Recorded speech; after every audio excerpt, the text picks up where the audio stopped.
हई देखा हो दुल्हवा कैसे मुंह लटकेले बा। अरे ए डिम्पल तनी मनावा ना। अच्छा हमरा तो बड़ा बढ़िया से मनावे आवेला। कब से खाए के दियल बा खाते नहीं खे। अब का चाहिए भैंसियों ले बका। अरे जानत नहीं खो बांध के ले जाएगा। देखई से बड़ा लालची लगत रहा।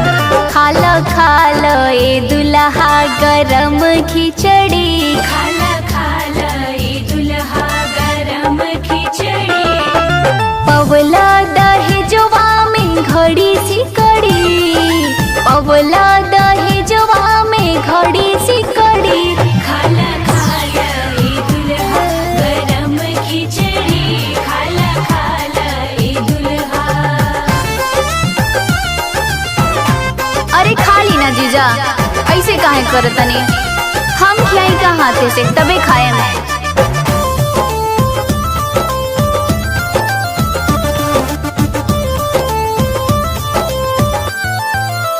काहे के बैठेला मुहवा फुलाई। मुहवा फुलाई हो मुहवा फुलाई। सोफा सेट चौकी संग पवला चरपाई। पवला चार पाई हो पवला चार पाई। काहे के बैठेला मुहवा फुलाई। सोफा सेट चौकी संग पवला चरपाई।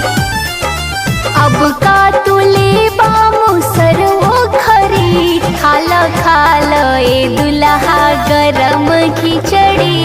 खाला खाला ए दुल्हा गरम खिचड़ी। खाला खाला ए दुल्हा।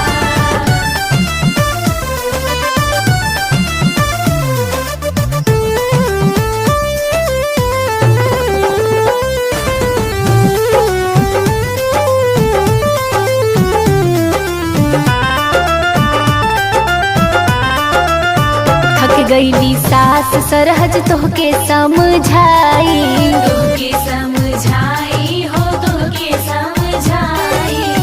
मन बना बबुआ तोहर होई पिठ पूजाई। होई पिठ पूजाई हो होई पिठ पूजाई। थक गईली सास सरहज तोहके समझाई।